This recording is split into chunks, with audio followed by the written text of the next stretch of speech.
Hola, ¿cómo están? Los saluda Felipe León, fundador de Diario Sustentable. Estamos nuevamente aquí conectados en Más Sostenible. Este es un espacio entre Sura, AFP Capital y Diario Sustentable para hablar de estos temas que nos interesan relacionados con emprendimiento, adulto mayor, innovación. Y hoy día estamos conectados con Roberto Thompson, el vicepresidente de Talento Humano e Innovación de Sura Chile, porque estamos en el contexto del mes del adulto mayor. Sabemos que el envejecimiento es un fenómeno global que exige que lo abordemos de una manera integral. Y vamos a conversar sobre el mercado laboral, cuáles son las buenas prácticas que se pueden aplicar en empresas y los desafíos. Así que bienvenido, Roberto, a Más Sostenible. Muchas gracias, Felipe.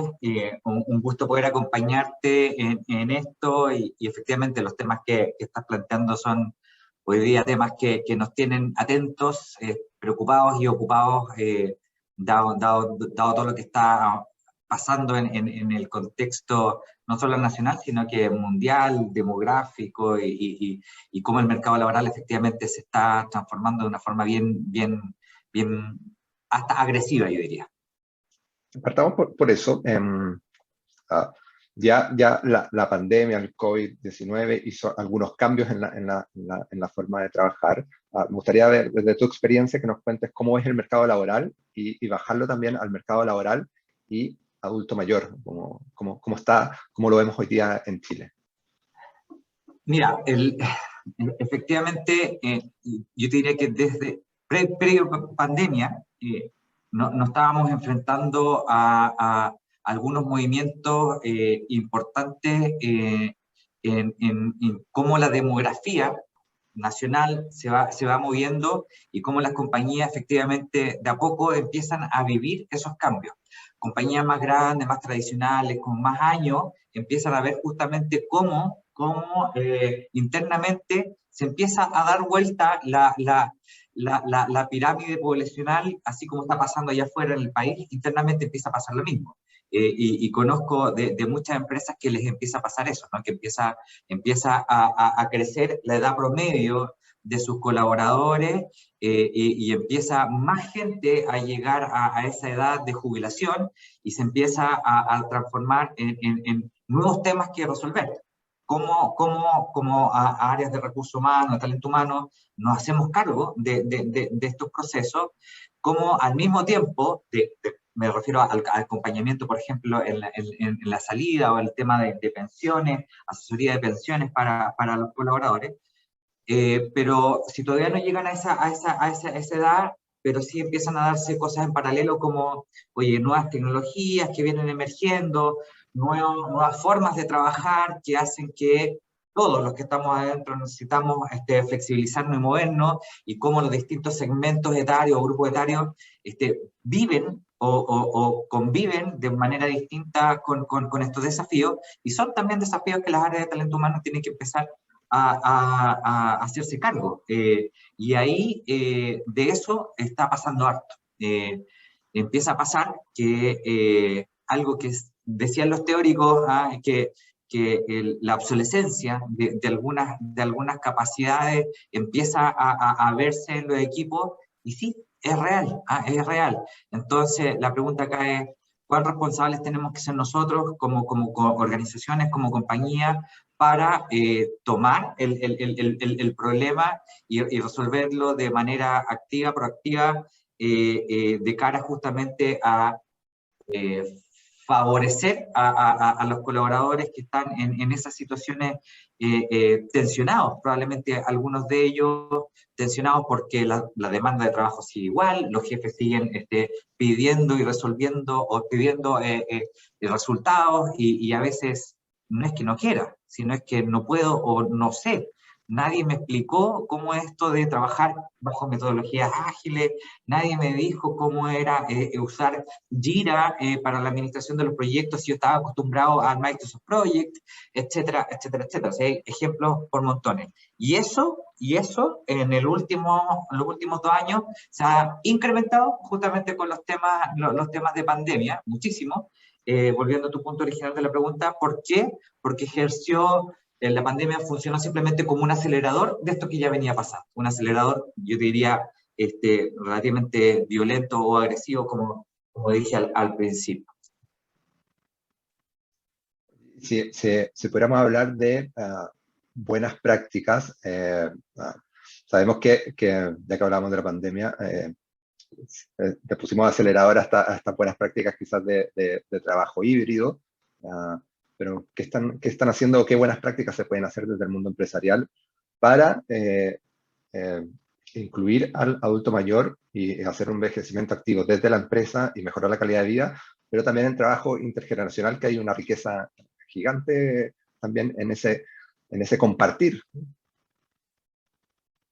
Yo te diría que hay un primer punto y que tiene que ser bien clave, y es el reconocer la situación anterior que te acabo de escribir, reconocerla como una situación real y que hoy día puede estar incipiente para algunas empresas o más presente para otras, pero que para la mayoría sí va a empezar a ser algo cada vez más fuerte. Y cuando digo reconocerlo, es reconocerlo no solamente que la cabeza de recursos humanos esté pensando en esto, sino que tiene que ponerlo, instalarlo bien arriba en la planificación. Estamos en día en que la mayor parte de las compañías están haciendo justamente sus planificaciones para el siguiente año. Oye, poner este tema ahí arriba, decir, oye, estamos teniendo este tema, nuestra población se está moviendo, se está envejeciendo, necesitamos hacernos cargo y ser responsables de esto y de este acompañamiento. Eso es lo primero, reconocerlo y ponerlo sobre la mesa de la compañía como un tema para hacernos cargo. Lo segundo es bueno, tomar decisiones concretas para poder ir cerrando algunos gaps después que se van identificando. Yo te voy a contar un par de cosas que nosotros hemos hecho que creo que pueden ser interesantes de conocer. Nosotros hace un par de años, además nosotros en Sura Asset Management estamos justamente en el negocio del ahorro de largo plazo y de las pensiones de nuestra gente, de los chilenos a través de nuestra AFP Capital. Y entonces estamos súper sensibilizados de que hay una parte del mercado laboral de los adultos mayores y hay un grupo grande de ellos que quiere seguir trabajando. Esto es súper importante, que quiere seguir trabajando, que se siente cómodo con salud física y mental y que además necesitan muchos de ellos de esos ingresos económicos adicionales o darle continuidad.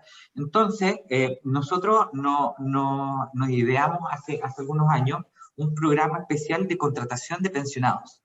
Esto nos pareció algo que de verdad no lo conocíamos en el mercado, lo diseñamos y lo empezamos a implementar, y hoy día nosotros tenemos un grupo de, yo te diría, 30, 40 personas que fueron contratadas específicamente bajo este programa, ¿sí? Que nos fuimos a buscar a las municipalidades, así lo hicimos la primera vez, nos fuimos a los centros de trabajo de las municipalidades, las que estaban cercanas a nuestro entorno laboral, para que fuera un tema justamente de facilidad de acceso a las personas, y nos fuimos ahí a las fuentes de trabajo, presentamos nuestras ofertas y llegaron muchas personas a trabajar con nosotros, todos ellos con la condición de estar ya pensionados, y ha sido una experiencia de verdad súper positiva, súper positiva.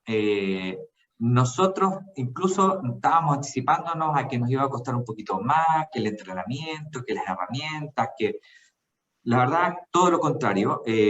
La apertura y la actitud positiva y apertura al aprendizaje y la flexibilidad con la que nos encontramos fue enorme. Nos encontramos con mucha experiencia, nos encontramos con muchas ganas de compartir conocimiento, y una variable que no la esperábamos y que sí está detrás de la mayoría de las experiencias que tuvimos es mejora en el clima laboral en las áreas donde los adultos mayores llegaron a trabajar. Esa es una variable que no estaba en el diseño, no estaba en el diseño que nosotros hicimos, pero pasó. Los mismos jefes nos reportaban, ¿no? La introducción de una persona nueva, distinta, adulto mayor en este grupo nos generó mejor el clima laboral. ¿Por qué? Porque gente que venía con buen ánimo, positivos, venían todos de ellos muy contentos, y le inyectó y una energía nueva, bien bonitos. Eso te iba a preguntar, ya me lo dijiste un poco, pero para recalcar, ¿qué ganan los equipos? ¿Qué han visto que ganen los equipos cuando ahí está de distintas generaciones, interactúan y traen conjunto, porque vienen con distintas experiencias, vienen con distintas miradas también, cuando uno se mete a un proyecto. Mira, se ha hablado harto de una, yo diría, macro tendencia en el mundo de las organizaciones, que es el tema de abrirnos a la diversidad en los equipos. Las compañías que ofrecemos servicios hacia afuera, hacia el mundo, digamos, es bien importante que tengan acá adentro también una representación interna de esos clientes que tenemos ahí afuera.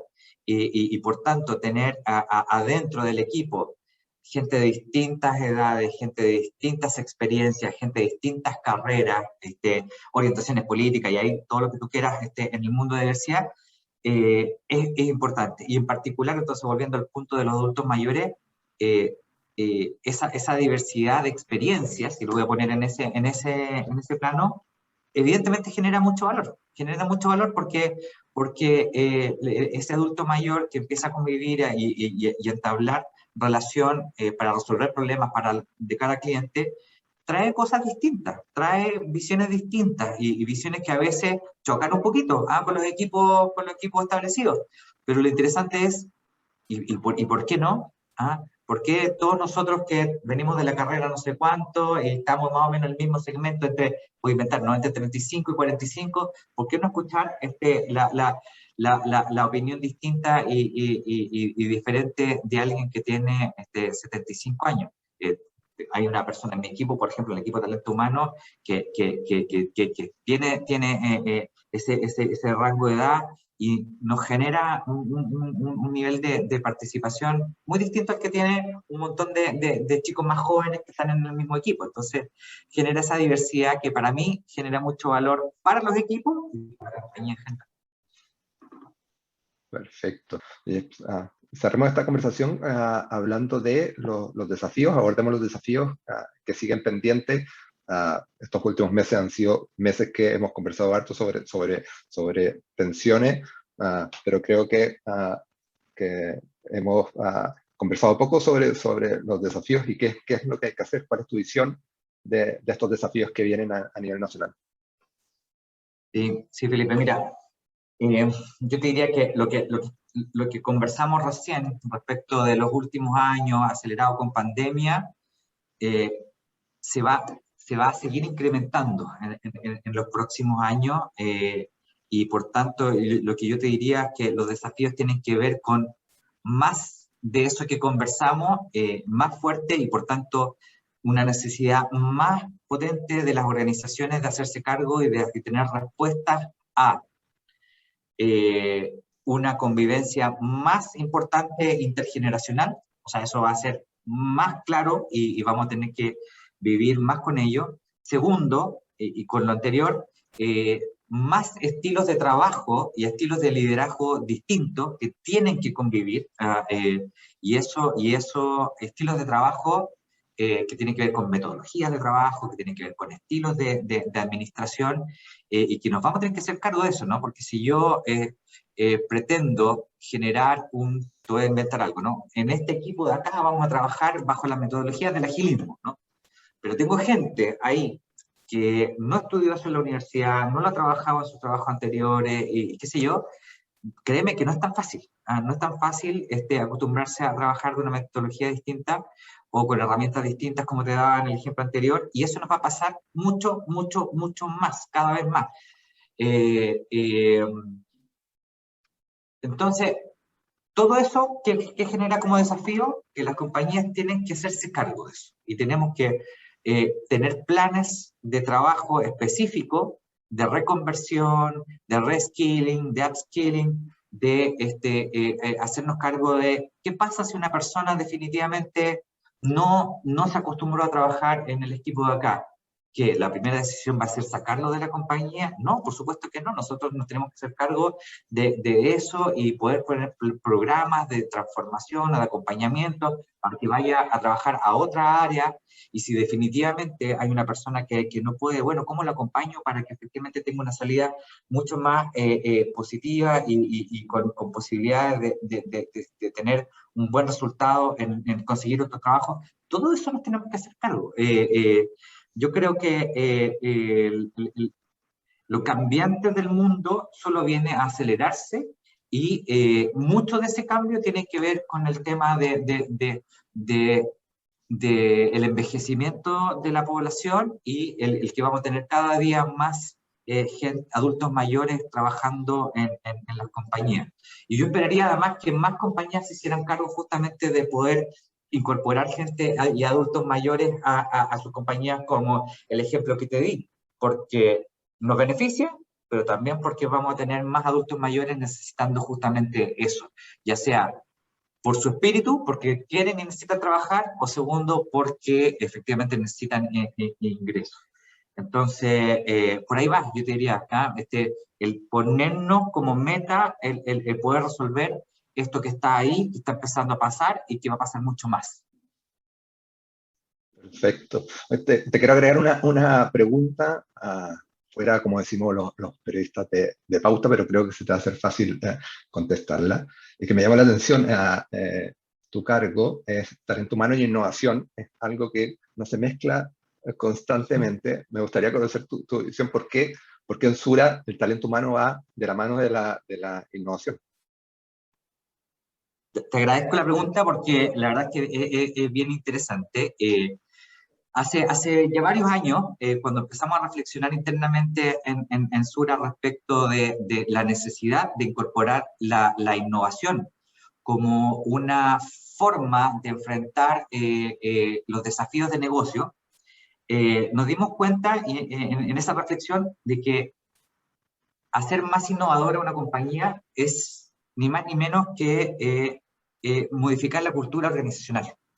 Eh, eh, eso es lo que tiene que ocurrir de fondo, porque yo puedo hacer el camino corto, que es contratar a una persona que administre temas, proyectos de innovación, pero va a pasar eso como ahí al lado, va a pasar como algo que no está en las bases de la organización. Versus la definición que tomamos nosotros, que es ir a lo más profundo que existe en la compañía, que son justamente, que es la cultura, y desde ahí empezar a hacer la transformación, primero en un mindset, después en empezar a darle a la gente herramientas, espacios, plataformas, por supuesto acceso a formación, y empezar a generar de a poco un plan de cambio cultural que permita justamente hacer que después cuando yo vaya e integre, por ejemplo, a alguien de una startup y la quiera hacer trabajar con nosotros, la gente entienda, las áreas entiendan, los negocios entiendan y no solamente lo acepten, sino que lo empiecen a demandar.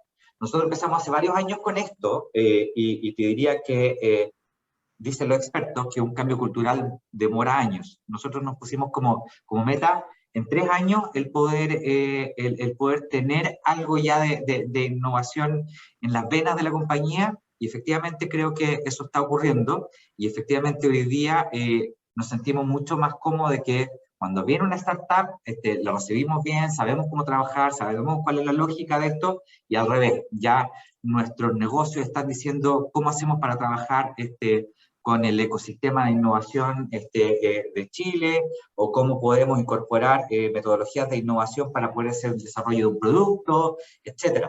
Esas cosas no nacen porque a un ejecutivo se le ocurre, a partir de ahora vamos a utilizar metodologías de innovación. No, eso no funciona así. Funciona cuando desde la propia área me lo piden. Oye, yo necesito incorporar esa metodología que supe que por ahí hay gente que ya está usando. Y eso es cultura organizacional, nada más. Por eso está acá. Y estamos súper cómodos con que esté acá. Qué interesante, porque al igual con nuestro tema, que es la sustentabilidad, son temas transversales que finalmente, que si se instalan en todos los equipos es mucho más fácil gestionarlo, y son tendencias que se están dando y que ya las empresas o las organizaciones ya no se pueden salir finalmente. Así que me hace mucha lógica que esté ahí.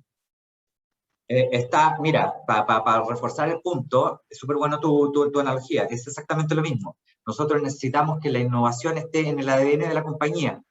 Una vez que ya esté en el ADN, ya no necesitas tener a un área de innovación que soporte o que empuje esta cuestión, porque ya está, ya la compañía es innovadora, ¿no?